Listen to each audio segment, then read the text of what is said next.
Get rid of your credit card debt, get a lower monthly payment, and skip your next 2 house payments at SaveWithConrad.com. NMLS number 65084, equal housing lender. You don't need perfect credit or money out of your pocket to save thousands with SaveWithConrad.com. Find out how much money you can save right now at SaveWithConrad.com.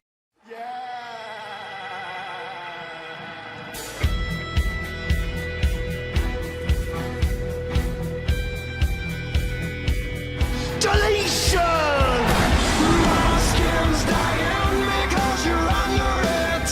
I'm done lying to myself for this, for all the wonder and believing, man, it's making me weak. I'll fade away and classify myself as obsolete. Words are about to be spoken here on the Extreme Life of Matt Hardy, presented to you by the Ad Free Shows Network and the Podcast Heat Network. That is Matt Hardy himself, the broken one, woken one, spoken one, as I say every single week. I'm Jon Alba, and we are back with another edition of the Extreme Life. How are you, my friend? Another week at home on the compound. Yeah, we're here taping this late on Thursday. Very unusual for us, but I just got back off a whirlwind trip. I was literally gone for 26 hours. I left the Hardy compound, went to the airport, flew out to Denver, went straight to TV, did TV, wrestled, finished up, went straight back to the airport, flew home, Denver to Detroit, Detroit, Raleigh, drove straight back home, and haven't seen a bed in 26 hours until I got home and I got in the bed for a couple hours, and now I'm just running on fumes. But I am all good because I'm very passionate about the extreme life of Matt Hardy, so I'm cool to be here and running on fumes because I'm ready to talk shop. Big shout out to our boy Josh Henney, who was ringside in his Extreme Life of Matt Hardy shirt at AEW Dynamite. Always appreciate the support. You get those t-shirts, or if you want something else, you could even get like this beautiful fall baseball shirt, the Matt Fact, Matt Fiction shirt over at boxofgimmicks.com. You're going to look real good in those. You just search for the Extreme Life of Matt Hardy store. And why not support your favorite podcasts? Because you know the Extreme Life of Matt Hardy is keeping it real every single week. Wherever you get your podcasts at extremehardy.com. Matt, which child from the gaggle woke you up from your 3-hour nap? In all honesty, it was none of them because I actually set an alarm because I had to take Wolfie to jiu-jitsu. But they were at Grandpa's, though. They were with Senior Benjamin. So they were kind of out of our hair. So Queen Rebecca, she was wanting to sleep a little bit, and I was wanting to sleep a little bit. So we actually got a little bit of sleep. Look at that. Look at that. Look at that. It's a new day. Yes, it is. Well, you had a busy week over in Denver, a busy 26 hours, I should say, over there, as you alluded to. But before we get into that, Matt, we have an announcement here on the Extreme Life of Matt Hardy, because in the past, we've talked about how much fun we've had taking this show on the road. And it got me thinking, why don't we bring it to Hardy Country? So, Matt, tell everyone, where can people get the next live edition of the Extreme Life of Matt Hardy? That's right. We are taking the shiz on the Riz. We're taking the show on the road, and we're going to be at WrestleCade this Friday, November the 24th. Mark it down in your little black book, because myself and John and some special guests, we're going to be doing a live recording and episode of the Extreme Life of Matt Hardy in Winston-Salem, North Carolina, at WrestleCade, home of the WrestleCade. Very excited for that. It's going to be Friday, November 24th, so we are under 2 months out from that. 8:30 p.m. start time. This is going to be part of all of the WrestleCade festivities. If you haven't been to WrestleCade, last year was my first one. It was an incredible experience. Tracy and Brian and all those guys out there do such a great job. And you know, if you go to WrestleCade, that the Hardys are hella over in that neck of the woods in Winston-Salem. So last year, if you may remember, we did the Omega panel, the Omega reunion panel. And this year we are bringing the podcast live with special guests to WrestleCade. Tickets can be bought at WrestleCade.com. What can people expect with the entire WrestleCade weekend, Matt? I know it's something that's near and dear to you. I mean, it truly is a professional wrestling extravaganza, and it's one of the biggest ones on the East Coast. It's really grown so much over the last decade. I was at the first WrestleCade, and I main evented the first 3 or 4 WrestleCades, and I know those guys. Those guys are very kind with their words. They're very complimentary, and they said, you know, that I helped build WrestleCade. But they really, Tracy and Brian and all of the team there. Tim Woody, got to shout him out. Tim Blaze. Those guys have done an amazing job at like really branding WrestleCade into one of the most superior independent wrestling events on the East Coast, actually in the United States, because it really is. That weekend, there's events Friday, there's live podcasts, there's stand-up shows, there's all kinds of things. There's also a card of wrestling on Friday. And then the main card of wrestling is on Saturday night, which is going to be WrestleCade, which earlier in the day, there's an autograph signing. Myself and Brother Nero, Jeff Hardy, he is going to be there. It's the first time he has officially done WrestleCade. And I'm going to give you guys a little sneak peek. There might be a very strong possibility Jeff hangs around for the main card, the wrestling show, which he doesn't do nowadays. He does not wrestle off the grid from AEW, but there's a chance he might do a little something at WrestleCade. So you want to get your tickets for WrestleCade right now. And then Sunday, there's going to be activities as well. Really, it's really a 3-day weekend extravaganza, and they do everything that you want to love about wrestling. You'll see everything that weekend. You'll see wrestling. You'll be able to get autographs. You'll see podcasts. You'll see stage shows. You'll see a little bit of everything. It's a great weekend. Great city too. It's George South's favorite wrestling weekend, and it's going to be yours as well. WrestleCade.com. Get those tickets and catch Matt and I live with the extreme life of Matt Hardy on stage in living color. Always a great time when I get to hang out with you, and I know we will have a great time with those fans there as well. You know, and as a matter of fact, Matt, we have a great time with our fans over on the Ad Free Shows Network. You and I are, after this taping, going to be recording a bonus episode for this month over at adfreeshows.com, where we are going to watch a match with you and The Rock that we will be talking about on this edition of The Extreme Life. But one of the most popular series over on adfreeshows.com is the Ask Conrad series. And I told you a little bit about it last week, but I want to remind our listeners, of course, they're up to nearly 60 episodes with that one. And on the most recent one, Conrad named his top 5 factions of all time. Lauren says, back in July, I saw a post on the internet listing for the top 10 factions of all time. NWO's number 1. It ain't close. They're number 1. Then it's probably the Bloodline, just based on doll hairs. Then it's probably 4 Horsemen, based on influence. Back to DX for doll hairs. I guess I'll throw Bullet Club in there. And that's the end of the list. All that other stuff is just conversation.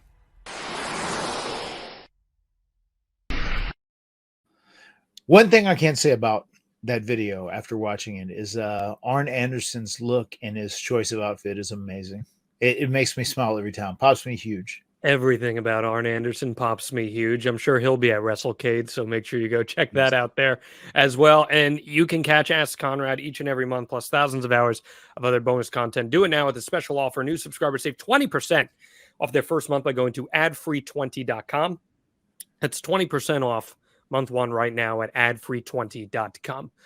Matt, I want to ask you about something big coming out of the AEW world. 2 things in particular coming out of the AEW world this week. As it relates to Dynamite this past week, we learned that Adam Cole is pretty damn hurt. Broke his ankle, tore ligaments. We were worried about that last week. We talked a little bit about it, but now we know the severity of it. I know you're a huge, huge Adam Cole fan. We've had him here on the podcast, extremehardy.com. Anything you'd like to say about his injury here at the top of his game? Yeah, I am a massive proponent of Adam Cole, as you know, and as most people know that have watched this podcast. If you've never seen it before, you should go back and check the interview that we did on the Extreme Life of Matt Hardy Center archives with myself and Adam Cole. I caught him at a very interesting time. It's kind of when I was going into the second stage of my career, I feel like, and I was really fortunate to be able to work with him, and he made me feel good and confident about what I was doing at that time as I was kind of changing up the way I worked. And he actually kind of said the same. I was the first big name he actually got to have a legit program with, and he said that I was helping him as well. So I think we were like a mutual admiration society, helping one another, which was great. But huge fan of Adam Cole. And just when I saw him after getting the TV, it was heartbreaking to see how badly he was injured. Broken bones in his foot, torn ligaments, torn tendons, and got a big surgery coming up, and he's going to be down and out for a while. And one of the worst things about it is he was just in the hottest angle, one of the hottest angles in wrestling, with Better Than You, baby. Him and MJF, they've just been television gold. And it sucks that he gets hurt at this time. But just knowing the creative process between those two and MJF as well, I'm sure they'll make the most out of this and they'll make things work. I'm sure they will too, but AEW just has this horrendous injury luck where every single time something gets really hot in the main event program, someone just gets hit with a fluke injury. You can't prepare for that stuff. You just have to roll with the changes. How does that, when that happens, bring out the best or worst of the creative process, in your opinion? Well, I mean, it definitely makes you think, and it makes you think out of the box. So that's a beneficial thing sometimes when you're forced to kind of think in a box and you have like these parameters you have to stay within, because obviously Adam Cole being injured, he's not going to be able to do anything physically. But the stuff they're doing is good. They've got a great story, and the stuff they've already built with Roddy and the Kingdom fits right into everything they're doing, I think. But the funny thing is, a lot of times when you have these top guys that get hurt like that, it's because of the wear and tear of them like busting their ass and going out and trying to like steal the show every night, trying to like, have the ultimate match of the night, have the best main event they could possibly have. Adam's thing was so weird and such a freak injury because he ran and he jumped off the ramp, and he just landed wrong. And it is what it is. It was a very, very freak thing, and it sucked that it happened. But I'm pretty excited to see how creative they get with this and where they end up taking this angle. Isn't it wild that we were so caught up in the all-in stuff where we're like, man, you put them on the pre-show, he might get hurt before your big main event. Then they have both those matches. It goes off out without a hitch, and then he gets hurt just jumping off a stage here like 5 feet. That's one thing about it. I can say when you're in the mix and like you're deep in the trenches and you're working all the time, especially if you're in that level of any company where you have to produce and you have to put out these great matches. Much like I think I told you when we talked about State College at one point, whenever we walked in and we were all sore shit and beat up, and they said we had a 3-segment ladder match. I said, oh, well, you don't have to do the ladder matches like you did in the past. You can just make it more simple. It's like, that's not really how things work. We kind of have this bar we have to live up to. So even during the course of all that work that Adam has done, even having the match against Aussie Open and then having that great killer main event at All In with MJF. I mean, who knows? Maybe he tweaked his ankle in there somewhere that you never even knew. And it was just like, cumulative and it eventually catches up to you. And I feel like that's what happens the majority of the time when you have main event talent that goes down. They've just been working so hard and they have little nagging things. And finally, the straw breaks the camel's back. Yeah. Tough stuff. But you really do never know what's going to come. I mean, think of it this way, Matt. If your brother never has that accident on his bike back in 2014, 2015, who knows if that sets you on the path to become the big money Matt character, which then sets up Broken Matt. Who's to say if that ever even happens? That's correct. Yes, that is an absolute yes.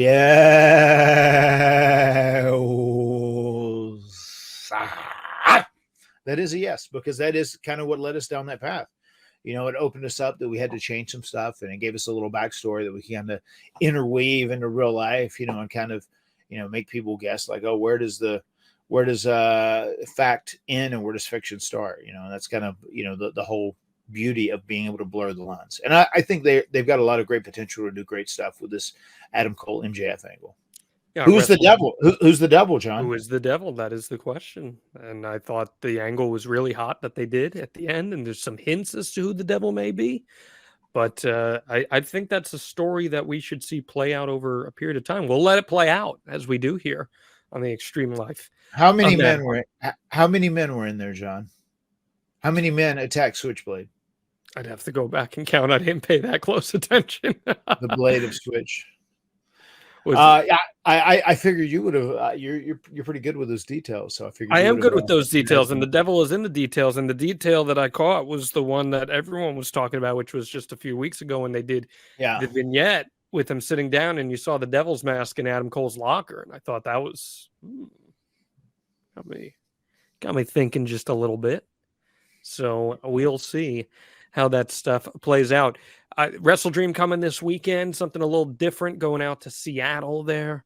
A big time main event, potentially the main event. I assume it's the main event. Bryan Danielson and Zack Sabre Jr., one of those true dream matches that is left there on the table at this stage. Any expectations for WrestleDream here, Matt?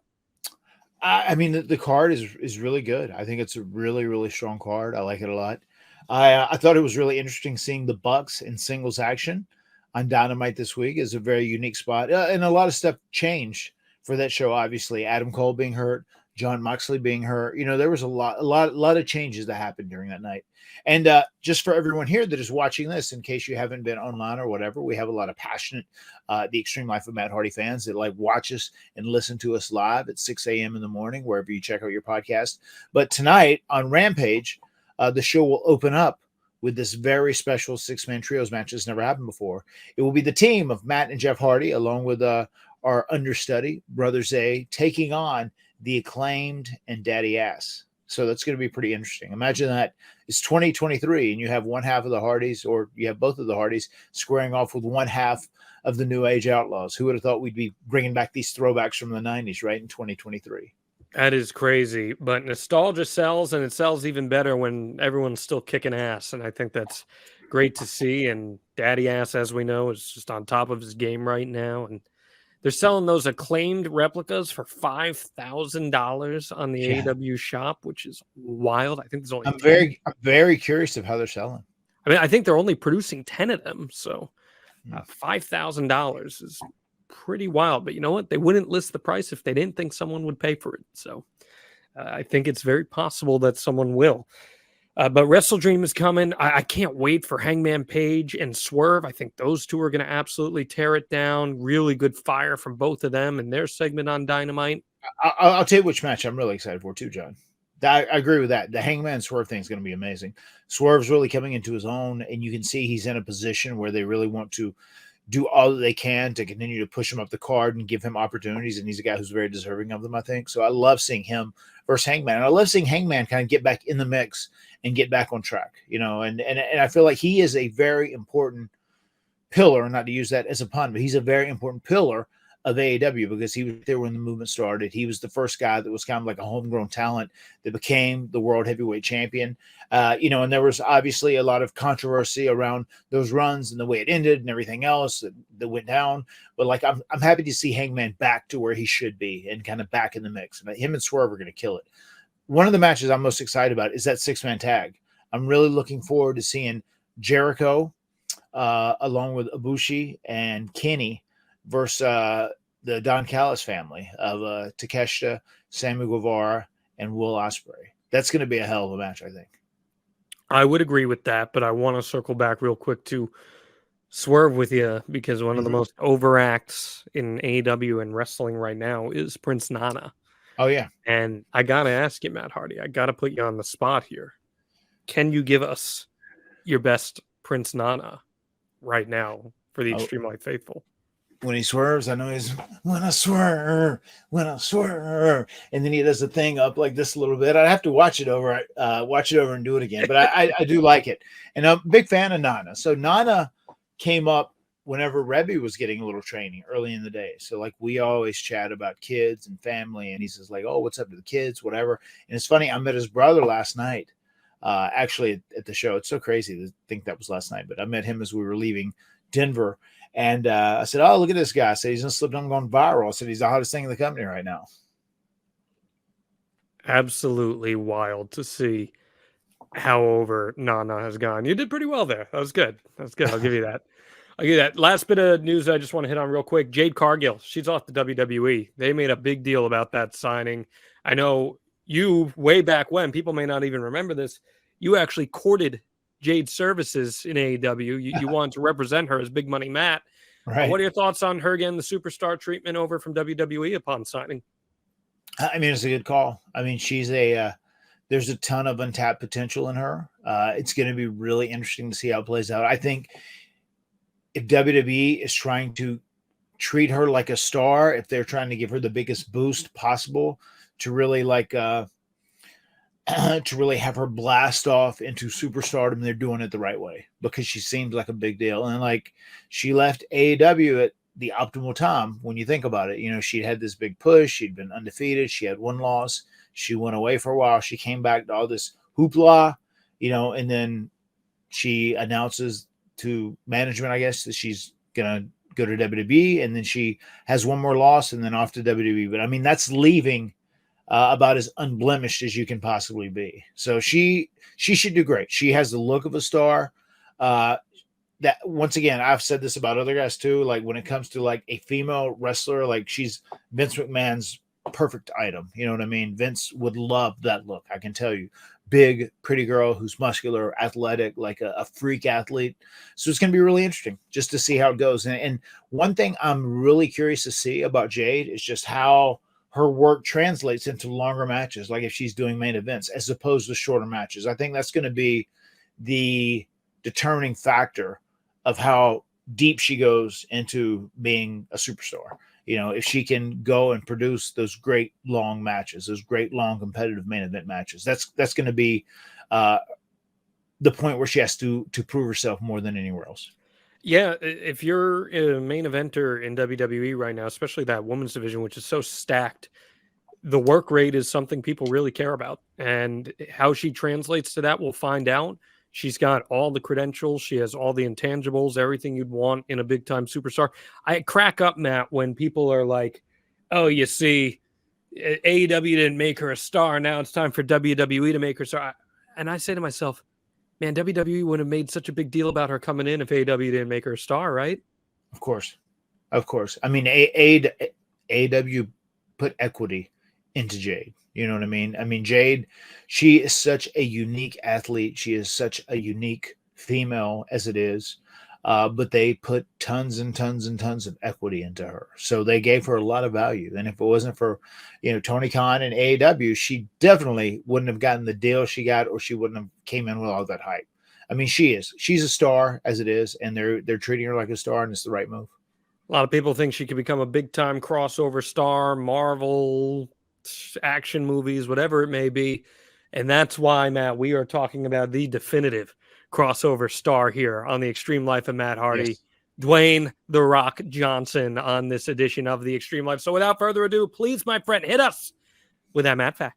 Matt fact: Matt considers Rock a stand-up guy. Feel like a lot of people have that impression of Dwayne within the pro wrestling industry, that he's someone who is equally as high character as he is high caliber of a performer. And I'm excited to dig into that with you as we discuss Dwayne "The Rock" Johnson, who has a pretty storied football career before he goes over to WWE. Of course, he comes from pro wrestling royalty. High Chief Peter Maivia, Rocky Johnson. It is in his blood. That Samoan Anoa'i family, there is just nothing short of prolific professional wrestling glory flowing through those veins. What were your early memories about Rock as far as being a member, truly, no pun intended, of that bloodline and coming up through those generations? You know, I wasn't overly familiar with his family background, his family tree, and just, you know, I knew his dad was Rocky Johnson, but just, you know, the fact that we were kind of learning about the whole Samoan family tree and just how incredible and prolific this family was and all the members of it. Just meeting him originally, our initial interactions with him was when he first started. He was doing the Rocky Maivia character, and it was one of those things. It was one of the first examples of a character that was supposed to be a good guy, babyface, get shared, but the crowd turned against him, you know, with the die Rocky die chants and everything else. But our first impressions of him, as we were there just as extras, you know, and we were around pretty often. They would see us every few weeks, every couple of months, whatever, as we were trying to get jobs ourselves, trying to secure spots ourselves. But he was always so nice. I'll never forget, we talked about State College last week as we were there with Collision. And actually, I brought up State College again tonight. But there was a point where we were going to State College, and I remember we were driving around and we weren't sure where the building was. And we pulled up to a stoplight, and he was there. He's like, "Hey, what's going on, Hardys? How you doing? How you doing, Sub-Zero?" And that was Marty before he was Champagne. And he said, "Follow me." He said, "I know where I'm going." He said, "I've been here before." So we followed him, drove, and they said, "Yeah, the guys behind me, they're booked here too. They're here to wrestle also." And that's when sometimes it was difficult for us to get in there because we obviously weren't household names. But I mean, that's one of our first interactions with him, and we're like, man, what a cool dude! Like, he stopped and he rolled down his window and he made sure to make sure we were okay. Did we know where we were going? He's like, "Oh, just follow me. I'll take you there." And he made sure we got into the gate. So that left a huge impression on us right from the jump. That was one of our first experiences with him. I want to dive a little more into his presence and personality like that too, but I want to talk about him as an athlete first and foremost, because we're talking somebody who was legitimately a high caliber collegiate athlete. He goes to the University of Miami to play defensive tackle, and he's playing with Warren Sapp, some of the best college football players of that era. If you have memory of college football at the time, we're talking prime the U, right? Like we're talking the definitive, crazy, high octane college football style that defined an era. And The Rock is part of it, a significant part of it. They go on to find a ton of success. They win a national championship. He plays in the Cotton Bowl. He plays in the Orange Bowl. He gets a shot in the Canadian Football League with the Calgary Stampeders, but he does get cut eventually after that. What were your early impressions of him as an athlete upon first meeting him? I mean, it was always very obvious he was an athlete, especially with the way he looked, the way he kept himself in shape. Always a top-notch athlete. But still, even more than that, I mean, just my interactions with him, what still more than anything else was just his personality and just the kindness that lied within him, and just how friendly he was with everyone. And I just felt like as time went on throughout the years, that never changed. So as an athlete, yes, obviously he was top-notch. He was tailor-made to be a pro wrestler, and especially when you factor in his charisma and his personality and just how he just demands attention. He forces you to watch him. He forces you to be hanging on his next word, be hanging on his next action. I mean, and that is truly the gift he has more than anything else. And I think that crosses all the levels: pro wrestling, acting, everything else, even more than just his athleticism and sportsmanship and athletic ability. He was a superb athlete. We've been following along the college football season very closely over with our DraftKings King of the Mountain contest. But I mean, at that time, and that's what just blows my mind, Matt, because a lot of these wrestlers, when they come into a company for the first time, they are blown away by performing in front of thousands of people for the first time. I mean, you experienced that firsthand, I'm sure, the first few times that you were in front of these large crowds. But Dwayne, he's indoctrinated. He's playing in front of 50, 60,000 people and then on national television. Do you think that helped prepare him at all for this stage? Yeah, I mean, that absolutely helps with the nerves. That helps with anxiety. It just helps regulate you and just your aura and just your mind and your emotions into being in that space, knowing that you've done it before. So yeah, it obviously helps. And just imagine being one of the people who was fortunate enough to be able to say, I saw The Rock when he played college football. Like I went to Coral Gables and I saw this young Dwayne Johnson at 21 years old as a defensive tackle. What you would do to be able to go see a game like that. Well, the beauty is, Matt Hardy, you don't have to wait around to see the Stars of Tomorrow today, because you can go over to GameTime and make sure that you get those beautiful last-minute tickets to whatever event you're looking for. Sometimes we're talking sports. Sometimes we're talking concerts. Sometimes we're talking pro wrestling. Whatever it may be, GameTime is your one-stop shop to get all your last-minute ticket needs absolutely fulfilled. Matt Hardy, I know that on your phone right now, you've got that GameTime app downloaded. You've got that account created. And you've used that code Hardy to save $20 off your first purchase. What's your favorite part about the GameTime app? It's just, it's really a no nonsense type deal. It's very easy. It's very direct. There's no hidden expenses. There's no hidden fees. And to anyone in the Seattle area, if you haven't got your tickets to Collision and WrestleDream, now might be the time to do it. And Game Time is the person to get those tickets with. I would 100% endorse that, Matt. I had such a hard time. You know, my whole Springsteen ticket debacle. We've covered this ad nauseum on this podcast, trying to get the seats that I wanted for the price that I was comfortable spending money on. And I would go through every single different avenue that I could possibly think of. And I had that big angel moment, you know, where like the seas part, the clouds clear, and you hear the angels singing. I had that moment with Game exactly that exactly. I had that with Game Time that allowed me to see Bruce Springsteen in Philadelphia in a seat that was one of the best views I've ever had. And I got it done at the very last second because Game Time has killer last minute deals, all in prices, view from your seat, and their best price guarantee. Game Time takes the guesswork out of buying tickets. You can see the view from your seat before you buy, so you know exactly what you're going to expect when you arrive at the venue. All in prices, show your total up front, so you know you're getting a great deal without hidden fees. And you can buy the tickets in seconds with just 2 taps. And this is something that I talked about last week too on the podcast. I love this. This is called Zone Deals. And with their Zone Deals, you pick the section that you want, and Game Time picks the seats for an average of 18% savings. So maybe, Matt Hardy, if you're willing to let things be a whisper in the wind, perhaps, you might end up saving almost 20% on your ticket. What do you think about that? You can't beat 20%. Big Money Matt is always here for a saving a percentage. A wee fee, if you will. We want to help you out here on the Extreme Life of Matt Hardy. Take the guesswork out of buying tickets with Game Time. Download the Game Time app, create an account, and use code Hardy for $20 off your first purchase. Terms apply. Again, create an account and redeem code HARDY for $20 off. Download Game Time today. Last minute tickets, lowest price guaranteed.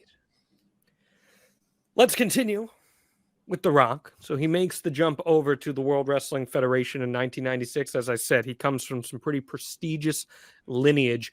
When someone has that background, the connections to the Rocky Johnsons, the High Chief Pete Maivias, what kind of pressure comes with that? And from your experience seeing it with others, what kind of pressure does Vince put on those guys? I don't know if Vince specifically would put pressure on them. I mean, but because of their family tree, because of their lineage. But I do know Vince puts pressure on all his talents, you know, to like step up, to be something more, to step outside your comfort zone. And I'm sure he's going to do the same with Rock. And I would almost guess, knowing how Rocky's personality was then, when he got hit with that be super happy, over the top, you know, full of joy, babyface Rocky Maivia, I can't imagine he was tickled to have that. I could be wrong, but that would be my guess. This is a little much, because I definitely see him and his personality. That is, if he could go into business for himself at the very beginning, I feel like he would have done something that was a little more edgy at that time, especially like in the late 90s, right? I feel like he'd have been a little more edgy, which obviously once we got to the actual Rock, one of the most edgy characters ever, and that was him. You know, that was his wheelhouse, no doubt. But I feel like Vince pushes people, not necessarily because of Rocky Johnson or, you know, Peter Maivia. I feel like he pushes them to be something different, and it just worked out. Like, even though the people turned against him and they were chanting "Die Rocky Die," they cared, and that's what was important. If you have that sort of synergy between a wrestling fan base and a wrestler, you can always turn it into something, as long as they're reacting. I mean, if they're cheering and like, if the roof is exploding off the building every week you come out, that's a positive. If you're getting booed out of the venue every week you come out, that's a positive too, because they care. When you come out and they don't do anything, that's when it's problematic. That's when you're having an issue. That's when you're having trouble. I guess I just ask because lineage is a very big part of how he's pushed. He's promoted as the blue chipper. He's pushed as the first third generation WWF superstar. He gets this Madison Square Garden debut that not many people can say they have at the Survivor Series. It I, read. I just feel like that translates though into kind of a work. You know what I mean? I feel like the Okay. pressure of being a third generation guy wasn't really forced upon him, and there weren't these unrealistic expectations on him. You know, Okay. because he was a third generation guy, like he had to do something immediately right out of the jump.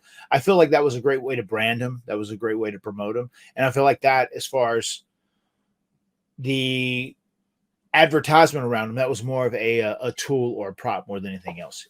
In my He's opinion. an amazing character study because you look at this iteration, Rocky Maivia, there's nothing that encompasses that era of Vince McMahon's mentality more than that in comparison to what he becomes, the Brahma Bull, the People's Champion, Right. where that then encompasses that era better than just about anything else.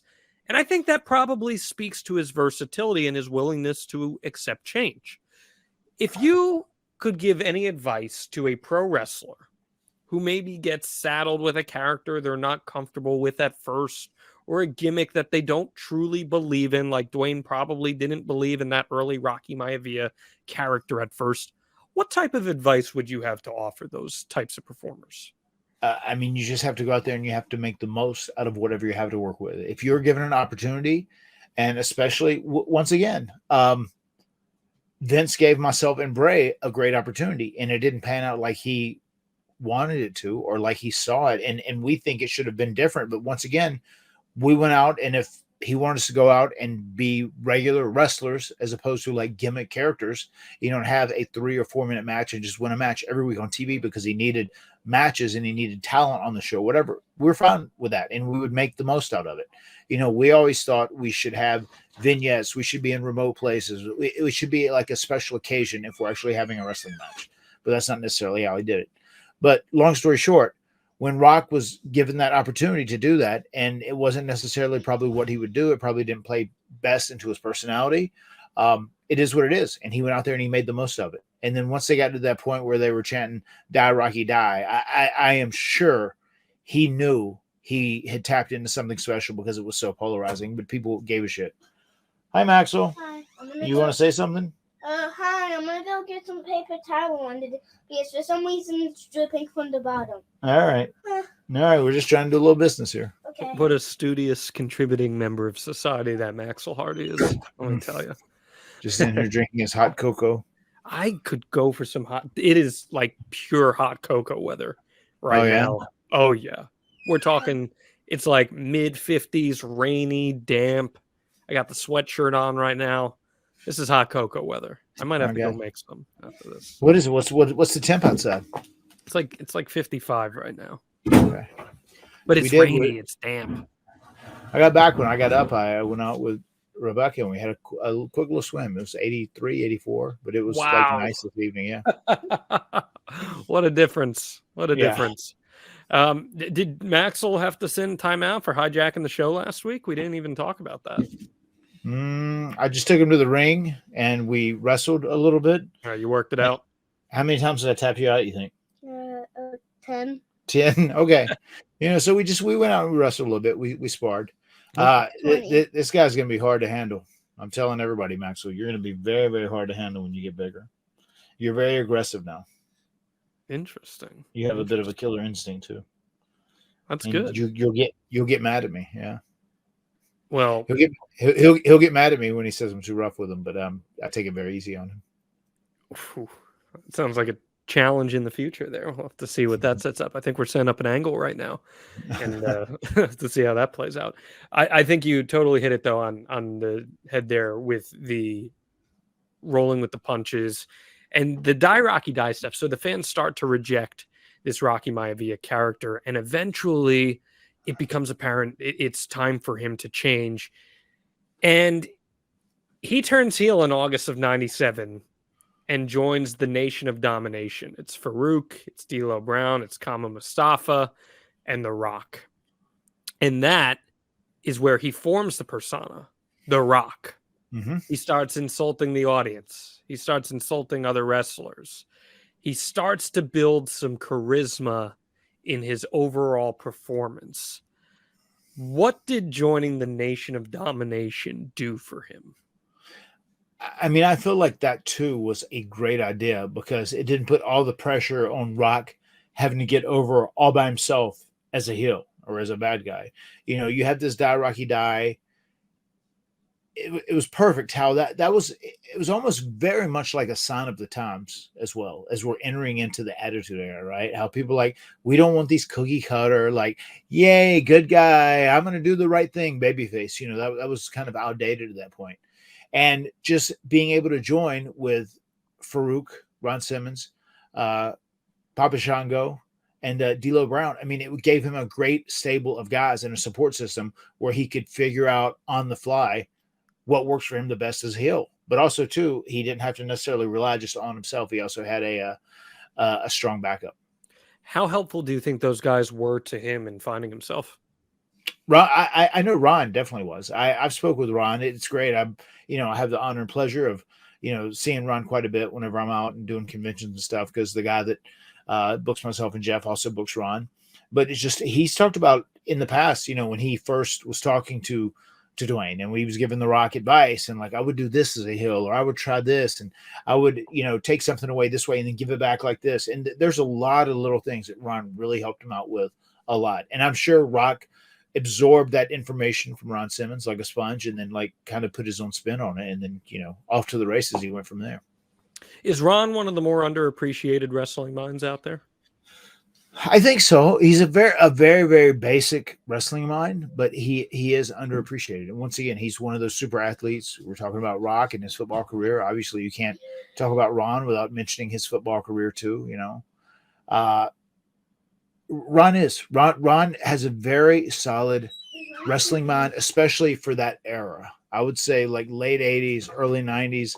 I mean, if you had Ron put together a match with someone in 2023, I don't know if it would work the same because things have changed so much. But during that time, he had a great, solid mind for basic psychology.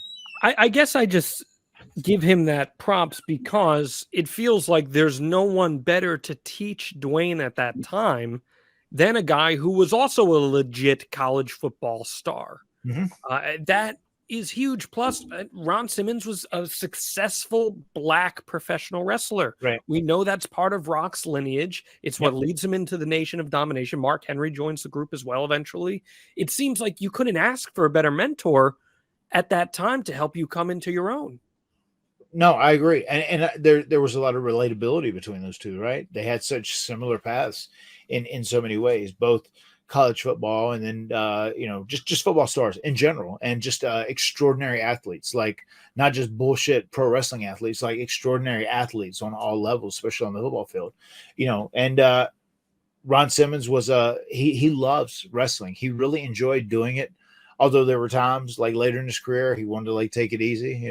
There was one time, which I'm just going to throw out this story with Ron and John. I don't know if I've ever shared on here before. So we used to do these tent towns. Do you know the tent shows that we would do in the Northeast? They were smaller venues, but we would do 2 a day. We would go do a show, 2 on Saturday, 1 Saturday afternoon. We do 1 Saturday night. We do 1 Sunday morning. We do 1 Sunday night. And we did a deal where it was us versus Edge and Christian versus the Acolytes, right? So Terry Taylor was the agent on there. He said, yeah, we were just kind of thinking about this match. And really the program here is between the Hardys and Edge and Christian. So we want to beat the APA first. So we'll get you guys out and, you guys go in there, have a great match, whatever, and do whatever you need to do. Look strong and you're out of the match. And then we'll Edge and Christian and the Hardys, then they'll, give us about 5-7 more minutes till we get to the finish, whatever. And that was the layout, the very first night of the match. And then whenever they heard that, they said, okay, Terry Taylor, and they thought Terry Taylor had some sort of grudge against him anyway. He said, all right, we got this. He said, let's just do it quick. As soon as you guys get in the ring, you eliminate us.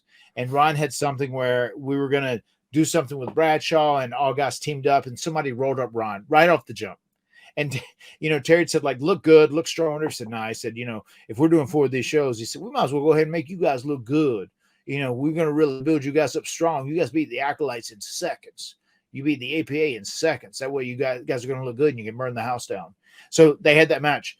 And then the next day, so we did that Saturday morning. We did that Saturday night, right? And then Sunday morning, I remember we walked into the venue. They said, all right, guys, you good? Same shit as last night. We don't have anything to talk about, right?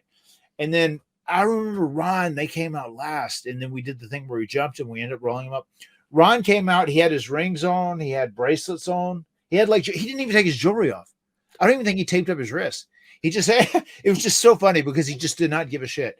And then I remember he came in there and boom, we did that. We rolled him up and he said, all right, he said, we'll see you guys in the next town. And by the time we got back, they'd already showered and they were gone and they were driving to where the next shot was that night. But he walked into the ring with like his bracelets on and he just, he always had that black tape on as the acolytes. He just didn't give a shit. He was like checked out at that point. He's like, all right, well, you guys want us out first? We'll go out quick. Bracelets on and everything. We won't be doing that again. Yeah, we won't be doing that again. Yeah, that was all right, but we won't be doing that again. That's one of my all-time favorite Ron Simmons stories. What a gem. We'll have to get him on the podcast at some point because the stories Definitely. there would be tremendous. But the Nation of Domination transforms Rock, and he becomes one of the top-tier players on WWE TV into 1998. You're in the company at that juncture. It's starting to become apparent that he's going to become a big deal. When did it click in your mind that you were looking at a guy that was going to be a top tier player for WWE? I mean, once he got to the Brahma Bull and the People's Champion, and you could see he was starting to become like the anti-hero. I think everyone could feel that he was going to be a really big deal. Once he embraced the negativity that surrounded Rocky Maivia, and then he became The Rock, and then slowly you could see those boos starting to turn to cheers and people embrace him as the anti-hero. I think it was pretty obvious to everyone that he was going to be a big deal. What intangibles did he have that he was mustering and creating at the time that made him get on that path to superstardom? I mean, once again, just much like Stone Cold, he was very edgy. He was very, very charismatic, which is a gift in itself, obviously. And he would put so much thought into his promos, into his taglines, his catchphrases, just when he would get stuff over, it was just a sign of like everything was working, everything was clicking for him. And you just knew he was going to be a money making machine. Especially, I feel like he just did a lot of his homework, whenever he would work and do matches, I think he studied older stuff, maybe even stuff that, his family did back in the day. And he may have, threw some of that stuff in, but he was a student of the game too. He was a very studious wrestler when it came to that. And I know he would definitely spend a lot of time with working on his catchphrases and the things he wanted to say and do. Was that stuff coming naturally to him? Did he have help? We know he worked very closely with Brian Gewirtz, who to this day he still works extremely closely with his production company, $7. Was he getting help, or was he enterprising a lot of this ideas himself? In the beginning, he was doing it himself. But, once Brian came along, he was kind of thrust into the situation, and then he helped him out greatly. Speaking of Brian, I actually saw Brian. I got to talk to him for like 15 minutes. We sat down and ate a little lunch. He was at Arthur Ashe.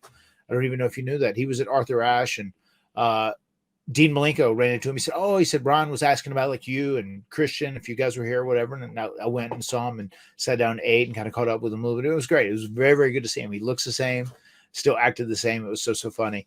And we were making jokes about how Rock's personal social media guy, whenever Rock came out for his entrance, he said, like, fuck it. And he just came out behind him recording. He was just on TV in the shot, which WWE hates that shit, more than anything. And Brian was making like inside jokes about it, which was so funny. And I noticed it right off whenever I watched the video of Rock's return. That's why we're talking about The Rock on this, because that really was a tremendous return. And we'll hit on his future in just a little bit here on this episode of The Extreme Life. I think one of the reasons Rock rose to prominence so quickly wasn't just because of his natural charisma and talent. I think Rock came in at the perfect time to the main event scene because he had the most what would be the right word? There was not a more perfect, equal and opposite performer to him than Stone Cold Steve Austin at the same time. And how many times in wrestling history has that happened where you truly have a 1A and a 1B at the top of a promotion? It's seldom, if ever. How instrumental do you think Stone Cold was to enhancing The Rock, and vice versa? They were huge for each other. I mean, in very ways, in very many ways, it's very reminiscent of the relationship between myself and Jeff and Edge and Christian when we first started. You know, the two teams once again played off one another. We were very opposite in many ways, but we also brought out the best of one another. And those guys did it on the highest level, no doubt. You know, you had Stone Cold Steve Austin, the working man, and then you had The Rock, this flamboyant shit talker who, you know, you could promote him as the guy who's gifted everything because he's third generation and it came down through his family. You can make it sound like he got everything the easy way, whatever. Now he's a smooth talking, you know, wealthy, good dressing guy. You know, the total opposite of Stone Cold, where Stone Cold was definitely the common man, the people's man. So yeah, they were perfect for one another. And I feel like that's why their careers ran on a parallel and their matches ran on a parallel, and they continued to elevate each other every time they stepped in the ring with each other. I think one of the most amazing things about Rock at that time, especially, was he would stand there in the ring doing nothing, and crowds would come unglued just at his presence. Mm-hmm. That supersedes pro wrestling. That's what happens when Michael Jackson would take the stage, where crowds are going nuts just at their mere existence in front of them. Mm-hmm. Do you think Vince realized that Rock was not long for the world of pro wrestling? Probably.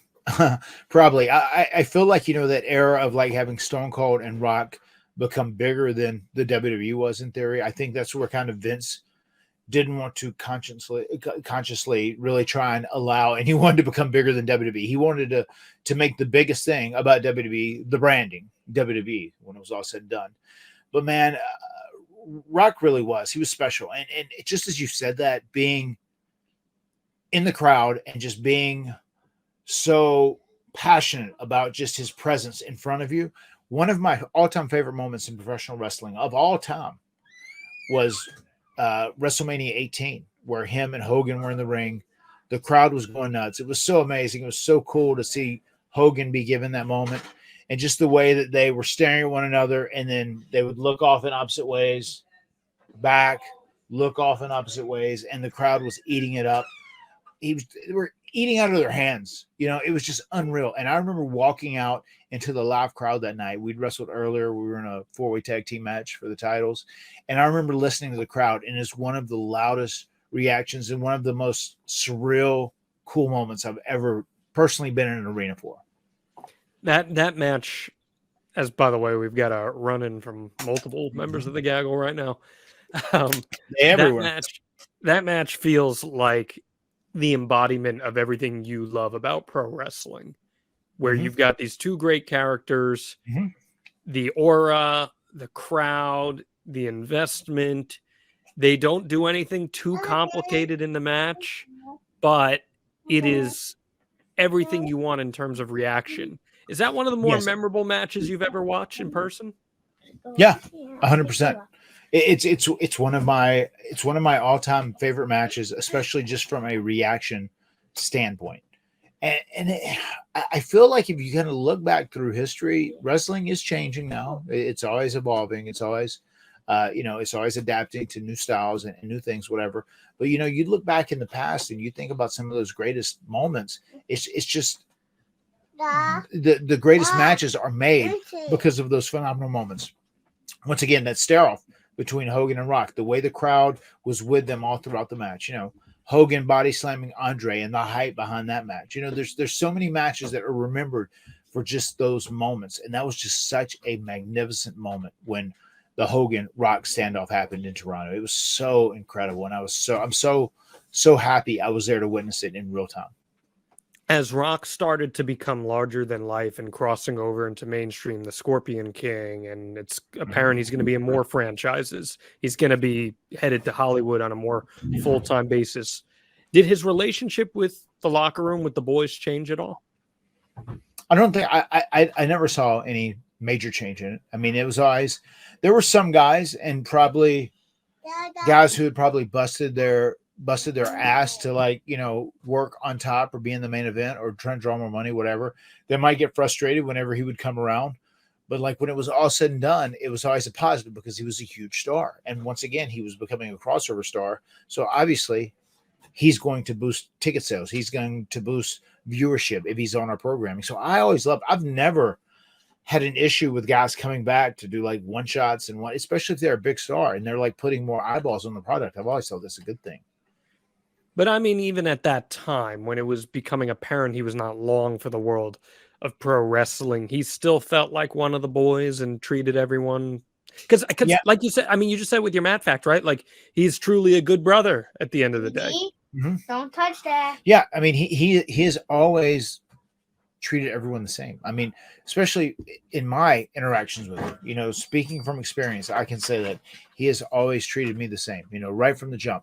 And even like later on down the road, now that he's like one of the biggest stars on the planet, I mean, every once in a while, you know, you might maybe every year, every couple years, like there'll be some tweet that I would write and just out of random, it like triggers him as he's scrolling down through and he would respond to it. A lot of times with champagne tweets because he's a huge fan of Marty Garner. You know, Marty worked for him for a couple years. He loved having Marty around just to entertain him. But yeah, he has always been a level-headed, down-to-earth guy, and that has never changed. Get out. I'm going to get into the Marty Garner stuff in just a minute because I do want to ask you more about some of that. But I want to circle back to. I'm sorry, I'm cracking up. It truly is always chaos in House Hardy. I love it. Bedlam. It wouldn't be any other way.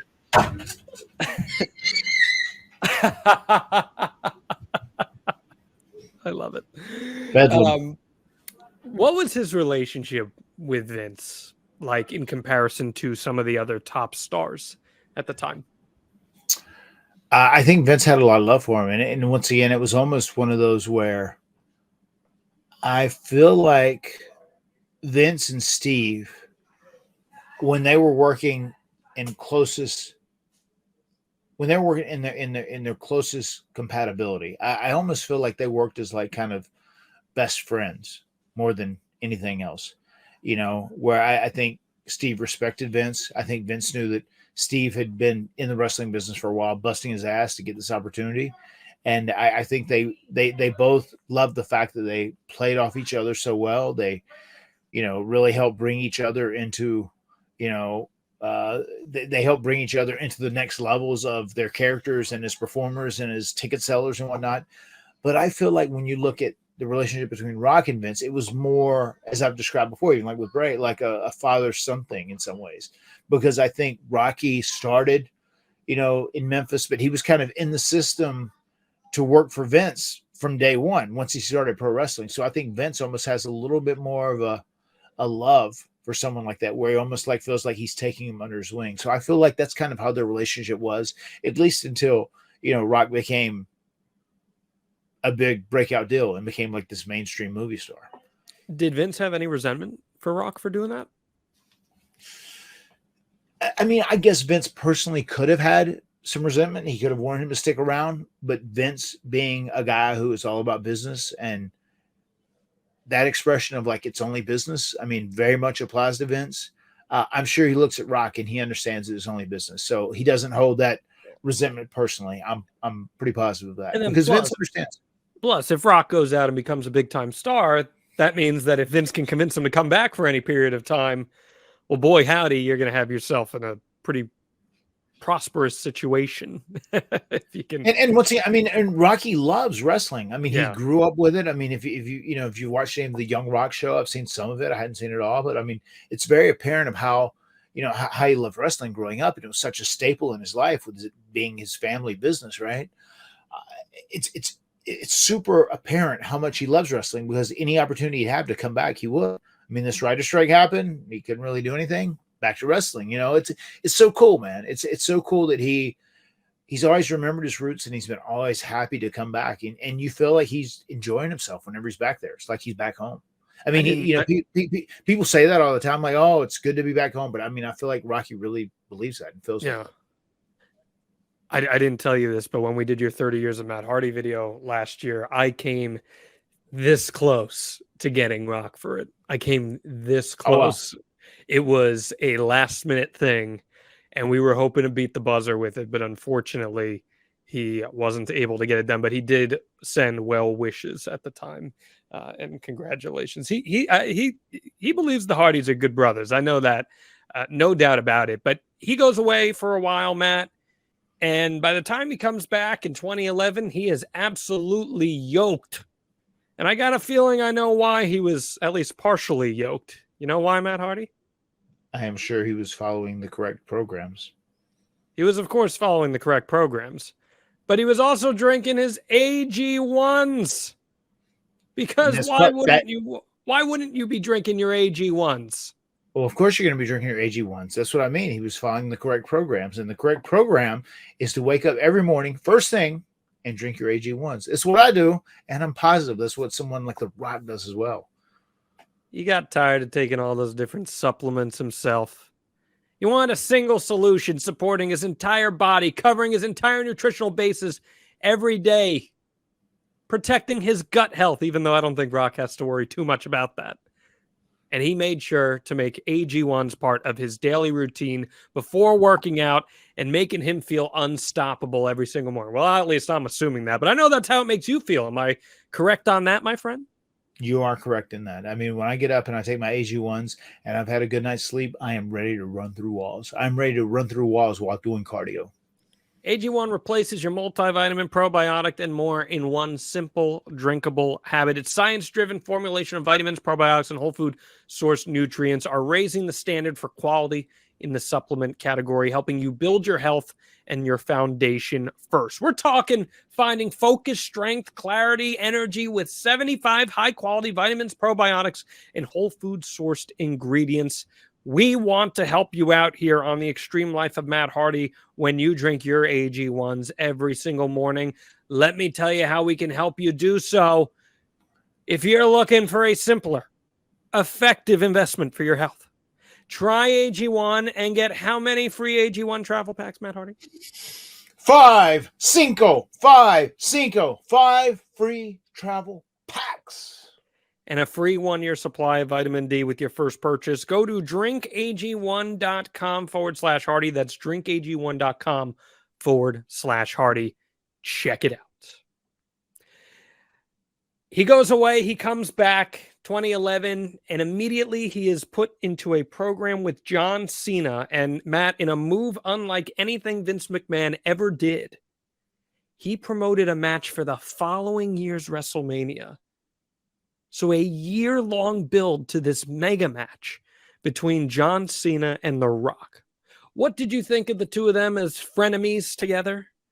And what are your thoughts on that promotional strategy to create a match 1 year out in the making? I mean, that's a great opportunity to try and sell some tickets in advance for sure. If you have a big match, a big marquee match like that, The Rock versus John Cena. I love the fact that there was a point where John Cena legitimately criticized Rock a little bit because he was deep in the trenches, right? Doing everything, busting his ass on every event, on every Make-A-Wish, on every appearance, whatever it may be. He was he was working 25 hours a day at that point. John Cena was, he's like, oh, but Rock, you're a big Hollywood guy now. You're a big Hollywood star. You just come back and walk in and you expect the red carpet to be rolled out for you, this, that, thing. So it's very funny how fast forward down the road, John Cena ends up making the same transition. And then he kind of walks back those comments like, maybe I really wasn't in the right place of saying that because he does it too now, So I think that's interesting in the big scheme of things. But I thought that was a really interesting, experiment, and advertising John Cena versus The Rock a year out and then giving people that match, which was definitely a dream match. So I'm here for it. Kudos, Vince, for doing that. Rock was even the one to take down CM Punk's historic championship reign. He gets another run on top, and he comes and goes over the years. His last match documented was an 8-second match there with Eric Rowan technically speaking, at WrestleMania 32, though Right. some people will dispute that actually being a true match. And for some time now, there's been speculation that we could see The Rock and his cousin Roman Reigns mix it up in an ultimate battle for the Bloodline crown. We saw him return on SmackDown just a couple weeks ago to a truly tremendous ovation from the millions and millions of Rock fans out there. How big of a match is Rock versus Roman Reigns, and do you believe we will ever see it? It's a huge match. It's huge, and I think it would lead to a very successful WrestleMania.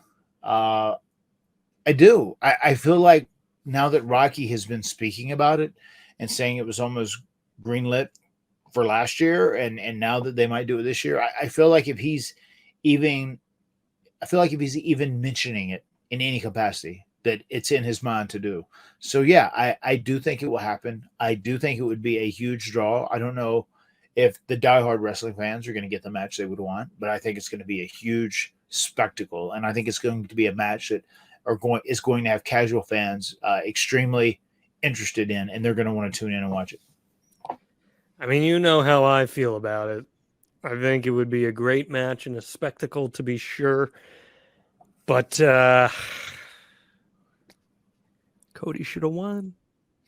Cody should have won. Because guess what, Matt? That match doesn't need the Universal Championship. The crown of the tribal chief is enough allure to sell that match. And I think that you wouldn't have to worry about potentially steamrolling over a Cody Roman rematch in order to get a Rock Roman match with the championship on the line had Cody just won that championship, because that match is still massive even without the WWE championship. In fact, I would argue it's probably less predictable without the championship on the line. Any thoughts on that? I agree with that. I do. I wholeheartedly agree with that. And I was just going to say, do you know where we're at now as far as Roman is, as far as where he is on the list of being the longest reigning champion ever? I thought you were going to ask, what inning are we in? Because for the first time, Cody addressed the third inning comment this past week from Paul Heyman. Yeah, apparently, we're not. That was a play. Yeah, we're that was not a in play the on third inning Paul, anymore. right? Apparently, just so you know. Where are we at? Top of the fourth. Yeah, top of the fourth. Maybe what? So where are we at? So he just passed. I know he passed 1,000 days. Didn't he pass someone's number just recently? Let's see. I'm WWE sure you have that there. Roman Reigns. Because while you're looking this up, I feel like they are making a statement out of Roman Reigns and just saying like the new era of pro wrestling is the best era, and Roman Reigns is the biggest star. And the reason he is because he's held the title longer than anybody else. Okay. Like, because I feel like there's some runs on there. There's some title reigns that he probably can't pass in reality, but maybe a two. But like, where's he at now in terms of being the longest reigning champion? So he has currently the fourth longest to overall reign here in this particular reign that he has as Universal Champion. It is fourth longest. He passed Pedro Morales about 100 days ago. He has about 100 plus days more to pass Bruno Sammartino's second reign, which was 1,237 days. He has about a year's worth left to pass Hulk Hogan's first reign. He has a long way to go to get to Bruno's first reign, which was 2,803 days. Yeah, I mean that one's not really feasible. I don't know, but I could see him. I could see him beating Bruno's reign, and in all honesty, I could see him beating Hogan's reign too. Do you could see them leaving the title on him another year here? Maybe. I mean, I feel like at this point they're making a statement. I feel like that's specifically why it's happening. I feel like that's specifically probably why Cody didn't win, because I feel like it would have made sense for Cody to win. But then you started hearing all these things. No, they want him to definitely pass 1,000 days, and they want him to do this. And I feel like the longer it goes and the deeper we get into it, probably the more cognizant they're going to be of like, oh, it's a really long reign, it's a really historic reign. Like, let's put a lot of equity in this, and let's say like this new age of WWE is some of the greatest WWE ever because our champion has been reigning longer than anybody else. Right, Barty? Yeah, you got it. Yeah, but does it really matter when your champion's never wrestling? Well, it doesn't matter as much probably, but once again, I think once again it's a statement. I think they are saying he's a big deal and he's hot. He's been proven to be a numbers draw, I guess, because like week in, week out, wherever Roman's been positioned and the bloodline stuff it was always doing a great number on TV. And I feel like even if he's wrestling every few months or whatever it may be, going forward, I feel like it's still very important that they want him to have a long historic reign. And that's why they're putting all this equity into it. Does it matter at this point if they do Rock versus Roman on the WrestleMania stage? I think it's It doesn't matter, Matt Hardy. There you have it. That was just a setup for you. Sorry, I had to. Yeah, I was going to do that to you earlier, but that's I won't. But that was good. That was good. So I think it's one of those things. It's just a huge mainstream marketable match, and I think like casual fans, I think it's a positive for WWE because there's going to be a lot of fans outside the business that just know Rock is an actor. They know he was a wrestler before, and they really want to tune in and invest in that match. I agree with you. It'll be a big match when it happens, and I do think it will happen. For the record, I really do think it will happen. It's just a matter of when, the time. When do you think it'll happen, John? I think it should. It doesn't matter when you think it's going to happen. See, I you knew that was coming. Yeah, I knew that was coming. That's why you paused. Pregnant pause. Had to breathe a little bit there in anticipation. That's good. We got to keep the bit strong. Listen, over on ad-free shows, you and I are going to watch the match where you actually worked with The Rock. It's the only time that the Hardy Boys and The Rock teamed up. And we're going to watch that, and you're going to tell some stories about that match and answer some questions from all of our fans here of the Extreme Life of Matt Hardy. So if you're a fan who submitted a question for that, go give ad-free shows a shot, and you'll get that episode as a bonus, and we'll talk a little bit more about Dwayne. But, I know he is one of your favorite humans that you've come across in pro wrestling. You mentioned the Marty Garner stuff. I mean, how did Champagne get linked up with Rock? Marty also is a man of a million catchphrases, and he would have all these entertaining lines. And just from being around TVs, I think Rock was very entertained by him. I think he found him as a very entertaining individual. And he ended up just being his assistant. And he got a great payday. He traveled around the world with The Rock. And I think Rock won him around more reasons than anything else. It's just because he was a funny and entertaining dude that made Rocky smile, made him laugh, and he liked his jokes, and he liked his personality. Sometimes you just need a little levity, and that seems to be like the type of guy. I mean, Rock really comes across as a very generous guy who's always willing to give back, and he's done a lot for people in the industry and people outside the industry. Does it blow your mind every now and then just to think that he truly has become one of the biggest stars in the history of Hollywood? I mean, yeah, it's crazy, that someone that you've worked with and someone that you knew pretty well and you interacted with on a daily basis when you were on the road back in the day. It's pretty wild to see that, but it's great. I'm very happy for him. He's a guy who's busted his ass. He is one of the hardest workers you'll ever meet. So he's definitely worked very hard, and he deserves everything he's getting. You have a favorite Rock movie? I've seen The Rock. It's hard. He's had a lot of good ones, man. I enjoyed some of his performances as Hobb and some of the Fast and Furious stuff. I also Walking Tall I thought was really good. Whenever that first came out, whenever he did that remake. He's had a lot of good movies. I actually looked up when we were talking about doing that. Like, he's been in a shitload of movies, which I'm not up. It's crazy how many movies he's been in. Yeah, he's the Arnold Schwarzenegger of this generation. No, I mean that's an accurate statement. That's what he is. And we're going to talk more about Rock over on our ad-free shows bonus. So make sure you head on over there, adfreeshows.com. Excited to watch that match back with you, Matt Hardy. Anything else you'd like to say about your pal Dwayne here and his legacy in wrestling? No, just once again, it's just great to see, man. Once again, a dude who has been solid right from the jump, never changed, always seemed to keep the same mentality, keep the same ego, keep the same attitude, no matter how big of a deal he became, and I love that. I'm just very happy for him. He's very deserving. A good oos, if you will. Yeah, he's a good oos. He's a good oos. Feeling a little loosey. Well, if you're feeling a little loosey and want to join us here on the Extreme Life of Matt Hardy, you head on over to advertisewithhardy.com and you can promote your business to the extreme. Get it out in front of thousands of listeners every single week. Your business, your product, whatever it may be. We would love to have you join our team here over at the Extreme Life of Matt Hardy. And as I said too, boxgimmicks.com. Go check out those t-shirts. Go check out those baseball shirts, everything else there. We got some sweaters coming on the way and lots of other good stuff. Boxgimmicks.com. Check out the Extreme Life of Matt Hardy store. Matt, anything else you'd like to add this week? No. Once again, if you're watching this on Friday, make sure to tune in to AEW Rampage tonight to watch the Hardy Party versus the Acclaim and Daddy Ass.